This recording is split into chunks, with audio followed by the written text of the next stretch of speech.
कहते हैं चाहे आप धर्म का वरदान ले लो और चाहे आप धन का वरदान ले लो, दो में से एक मिलेगा। आप बताओ क्या मांगेंगे? मोनू भैया क्या मांगोगे? है धर्म को मांगे। अभी धर्म सभा में बैठे हैं ना, इसलिए धर्म के वरदान की बात। और दुकान पे बैठे होंगे तो ध्यान रखना, अच्छा है। देखिए 3 प्रकार के श्रावक होते हैं, भक्त होते हैं। एक होते हैं पत्थर जैसे, दूसरे होते हैं कपड़े जैसे, और तीसरे होते हैं शक्कर जैसे। पत्थर, आपको मालूम है कि पत्थर नदी में हजारों वर्ष तक पड़ा रहता है, फिर भी पत्थर के अंदर पानी नहीं जाता। दूसरा होता है कपड़ा। कपड़े को पानी में डाला जाता है तो क्या होता है? गीला हो जाता है, और जैसे बाहर निकला, हवा लगी, धूप लगी तो फिर से सूख जाता है। और तीसरी होती है शक्कर। शक्कर को जब पानी में डाला जाता है तो शक्कर पानी में पूरी घुल मिल जाती है। तो 3 प्रकार के लोग भगवान के मंदिर में आते हैं, गुरु के चरणों में आते हैं। एक तो पत्थर जैसे होते हैं, रोज आते हैं, रोज बैठते हैं, पड़े रहते हैं पानी में, लेकिन फिर भी अंदर से गीले हो पाते नहीं है। बार बार पानी में बहता रहता है, लेकिन अंदर उनके पानी जाता नहीं। धर्म की बात अंदर को, हृदय को स्वाती नहीं। सुन लेते हैं बस चिकने घड़े की तरह, ऊपर के ऊपर। पत्थर वाले भक्त हैं, पत्थर जैसे भक्त हैं, जिनका हृदय पाषाण है। दूसरे होते हैं कपड़े। कपड़े वाले भक्त कैसे हैं? जितनी देर मंदिर में बैठते हैं, गुरु के चरणों में बैठते हैं। जैसे मोनू है ना, अभी पूछा तो कह रहे धर्म मांगेंगे। अभी दरवाजे डंकी नसिया के गेट के बाहर जाकर के पूछो तो फिर धन मांगेगा। मतलब कपड़े वाले भक्त होते हैं, कपड़े जैसे भक्त होते हैं। कैसे? जब तक धर्म सभा में बैठते हैं, मंदिर के गेट के अंदर घुसते हैं, सामायिक में ध्यान में माला फेरने बैठते हैं, तो उनको लगता है पूरा संसार बेकार है। धन संपत्ति, वैभव, घर द्वार सब बेकार है, कुटुंब परिवार सब स्वार्थी है, एक धर्म ही मेरा सच्चा साथी है। कितनी देर लगता है? जब तक गुरु के चरणों में बैठता है उतनी देर। और जैसे ही डंकी नसिया के गेट के बाहर कदम रखे और बाहर का हवा पानी लगा तो हाँ, मंदिर में आए तो जिलवाणी जो कहे सो सब सही है, अच्छा लगता है। गुरु जो कहे वो अच्छा लगता है। और घर पहुंचे तो घरवाली जो कहे सो सही लगता है। कपड़े जैसे भक्त है। हाँ, चलो कम से कम मंदिर के अंदर जितनी देर रहते हैं उतनी देर तो धर्म भावना बनी रहती है, उतनी देर तो धर्म अच्छा लगता है। कम से कम जितनी देर प्रवचन सुन रहे हैं उतनी देर तो विशुद्धि बनी। तीसरे होते हैं शक्कर जैसे, जो जिनवाणी को सुनते ही हृदय में उतार लेते हैं, और जैसे शक्कर पानी में घुल जाती है, ऐसे ही धर्म उनके हृदय में घुल जाता है। फिर चाहे वे घर में हो अथवा मंदिर में हो, चक्रवर्ती भरत की तरह घर में भी बैरागी हो जाता है और भविष्य में संत बन करके अपनी आत्मा का कल्याण कर लेता। अब आप देख लीजिए कौन से प्रकार के श्रावक हैं। पहले वाले, दूसरे वाले, तीसरे। अगर दूसरा वाला बन गया है, कपड़े जैसा बन गया है, तो धीरे धीरे ये संस्कार तुम्हें एक दिन शक्कर जैसा बना देंगे। ध्यान रखना, अगर 1 घंटा भी आपको जिनवाणी सुहा रही है, आपको लगता है कि नहीं सुबह हुआ और सीधे दौड़े मंदिर जाना है ना, सुबह हुआ और सीधे अभिषेक में जाना है, पूजा में जाना है, फिर भले ही तू 23 घंटा अपना घर गृहस्थी में लगा, 1 घंटे का जो संस्कार है, 1 घंटे का जो धर्म का आनंद है, हाँ, 1 घंटे की जो शांति सुख की अनुभूति है, वह शांति सुख की अनुभूति धीमे धीमे करके बढ़ते बढ़ते इस जन्म में नहीं तो अगले जन्म में नहीं तो और अगले जन्म में निश्चित रूप से तुझे संत बना करके अरहंत बना देगी। और अगर 1 घंटा भी समय नहीं निकाल पाए तो परसों के प्रवचन में बताया था ना, जो अपने घर की 4 दीवारी से ज्यादा प्रेम करते हैं, घर की दीवार पे ही, हाँ, घर की दीवार के ऊपर, घर की छत के ऊपर छिपकली बन करके घर की छत को साधता है। शास्त्रों में लिखा है, जो जिस चीज से ज्यादा प्रेम करता है वो वही जाकर के उत्पन्न होता है। एक कथा आती है, एक मुनि महाराज का अचानक समाधि हो रहा था, तो मंदिर में किसी ने खरबूजा चढ़ाया और उनका उपयोग उस साइड में चला गया, तो वो उसी वो अपने गुलिस्तान से गिरे और उपयोग जाने से उसी में जाकर के कीड़ा हो गए। उस सेठ की कथा मालूम है ना आपको, जो नियम लेकर के बैठ गया था, जब तक दिया जलेगा तब तक माला फेरूंगा, और पत्नी थी, अब जैसे नियम ले लिया दीपक जब तक जलेगा तब तक माला फेरूंगा। अब पत्नी सोच रही थी कि स्वामी जी साधना कर रहे हैं और दीपक बुझ जाएगा तो अशुभ हो जाएगा।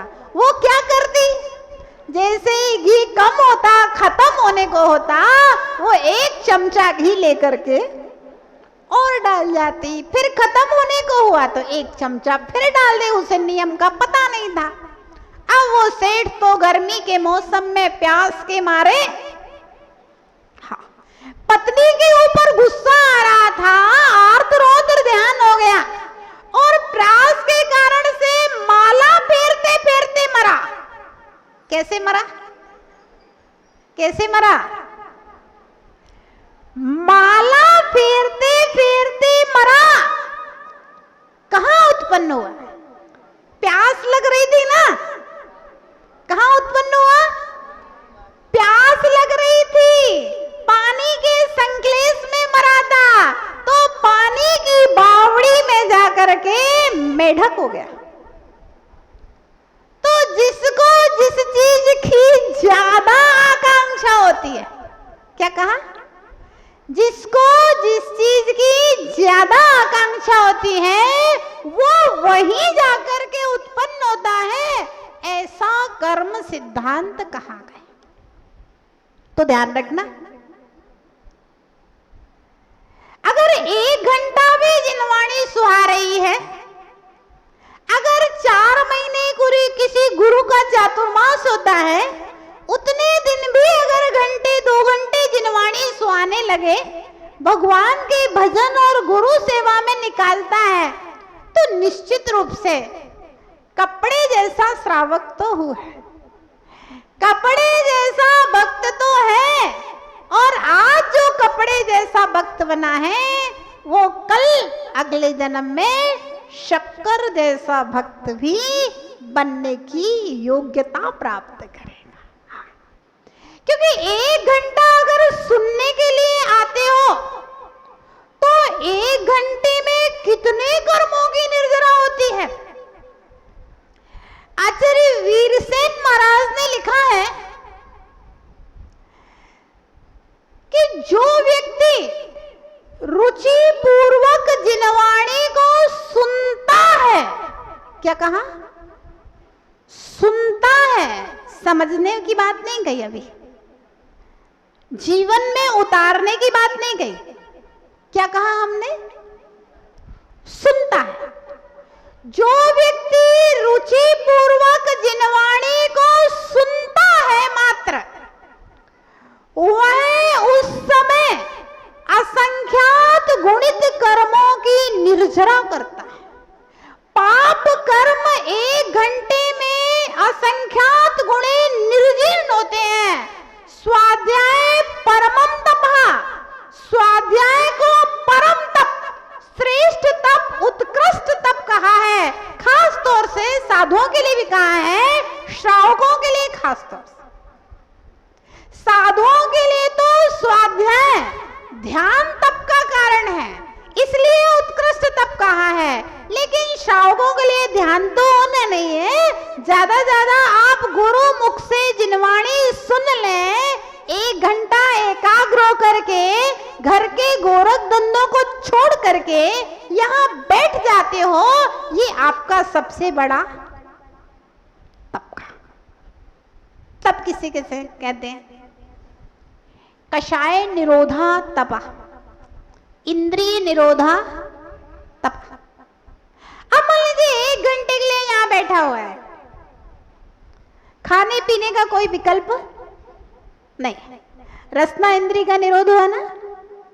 कोई सेंट सूंघने का, सुगंधित वस्तुओं का विकल्प नहीं है। नासिका इंद्रिय का निरोध हुआ। आंखों से जिनवाणी देखेगा या गुरु के मुख से जो प्रवचन निकल रहा है वो आंखों से देख रहा है, तो नेत्र इंद्रिय का निरोध हुआ, वह भी शुभ में लगी। कर्णों के द्वारा शब्द तेरे कान में जा रहे हैं, तो कर्णेंद्रिय तुम्हारी शुभ में लगी, पाप का निरोध हुआ। आप यहाँ आकर के बैठ गए हैं, तो स्पर्शन इंद्रिय आप में शुभ में लगी, पाप का निरोध हुआ। और आप यहाँ आकर के 1 घंटा बैठे हैं, तो ना तो किसी के ऊपर क्रोध कर रहे हो, और आप नीचे बैठे हैं प्रवचन सुन रहे हैं, तो अहंकार भी नहीं कर रहे हैं उतनी देर, तो छल कपट मायाचारी भी नहीं है और लोभ भी नहीं, बहुत है लेकिन बहुत सूक्ष्म। कसाय का उपशम हुआ, इंद्रिय का निरोध हुआ। 1 घंटा जितनी देर आपने जिनवाणी सुनी, जितनी देर जिनवाणी पढ़ी, तो कसाय और इंद्रियों का निरोध, यही तो तप है, यही तो तप है। और शब्द जो आपके कान में जा रहे हैं, इनसे जो आपका उपयोग केंद्रित हो रहा है, जो आपने कभी नहीं जाना, किसको जानना चाहिए? बोलो भैया। अभावयामी भावेमी, आचार्य कार्तिकेय स्वामी कार्तिकेय अनुप्रेक्षा में लिखते हैं, और गौतम गणधर बृहद श्रवण प्रतिक्रमण में लिखते हैं, अभावयामी भावेमी, मैं उसकी भावना करता हूं जिसको आज तक भाया नहीं है। मैं उसको पाना चाहता हूं जिसको आज तक पाया नहीं है।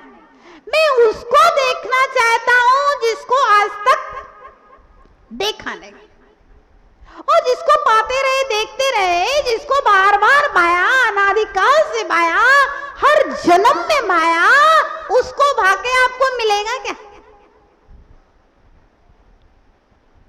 आचार्य कुंद देव कहते हैं, 5 इंद्रियों के विषयों को तो भैया, नाग था तो नागनी को भाता रहा, गधा था तो गधी को भाता रहा, कुत्ता था तो कुत्ती को भाता रहा।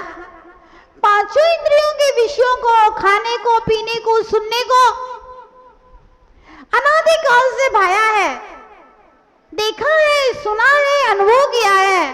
लेकिन इस आत्मा ने अगर किसी चीज को भाया नहीं, देखा नहीं, सुना नहीं, अनुभव नहीं किया, तो वह है एकत्व विभक्त मेरी आत्मा, जिसको मैंने कभी सुना नहीं, देखा नहीं, भाया नहीं।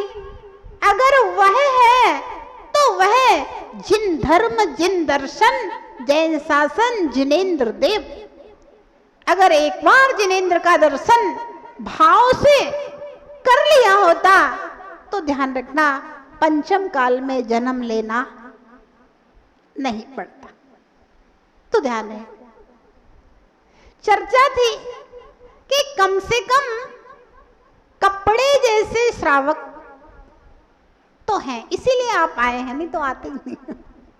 पत्थर जैसे होते तो घर की चार दीवारी से बाहर ही नहीं निकल पाते। बहुत सारे लोग हैं सीकर में, इतनी पब्लिक थोड़ी ना। जिस दिन आए थे कितने सारे लोग थे, पीछे तक थे, फिर भी बहुत सारे लोग नहीं आए होंगे उस दिन भी। हाँ। अगर पत्थर जैसे हृदय वाले होते तो यहां तक आते ही नहीं। कम से कम खुशी है, सौभाग्य है आपका कि कम से कम आप कपड़े जैसे तो हो। कपड़े जैसे हैं कि कम से कम जितनी देर यहाँ बैठते हैं उतनी देर धर्म सच्चा और अच्छा लगता है। ठीक है, घर के बाहर जाएंगे, बाहर का हवा पानी लगेगा, धूप वूप लगेगी तो फिर सूख जाएंगे, फिर आ जाएंगे कल दोबारा गीले होने के लिए, फिर चले जाएंगे, फिर आ जाएंगे पुनः पुनः गीले होने के लिए। और जब बार बार गीले होते रहोगे, बार बार गीले होते रहोगे, बार बार कपड़ा भीगा रहता है तो उसमें भी नमी अंदर से पकड़ लेता है। तो जिन धर्म विनिर्मुक्तो मां भवेत् चक्रवर्ती, जिन धर्म से रहित होकर चक्रवर्ती पद भी नहीं चाहिए, और जिन धर्म से सहित होकर दरिद्र का नौकर हो जाना चाहता। देखिए, बड़ी गहरी आस्था है। वर्तमान में हर आदमी कहां दौड़ रहा है? ऋषभ जी अजमेरा, पैसे के पीछे। भक्चंद जी, कमल भैया, हाँ। लगता है अगर संपत्ति कमा लूंगा तो मैंने अपने जीवन का लक्ष्य प्राप्त कर लिया। लेकिन भक्त इतनी गहरी आस्था से कहता है कि मुझे तो पहले जिन धर्म चाहिए, उसके बाद में धन मिले तो ठीक, नहीं मिले तो मैं मेहनत मजदूरी करके अपना रोटी कपड़ा और मकान का इंतजाम तो कर ही। तो जिन धर्म मुझे पहले चाहिए, कहना तो सरल है कि नहीं मुझे धर्म पहले, हम धर्म को मानेंगे उसके बाद धन को मांगे।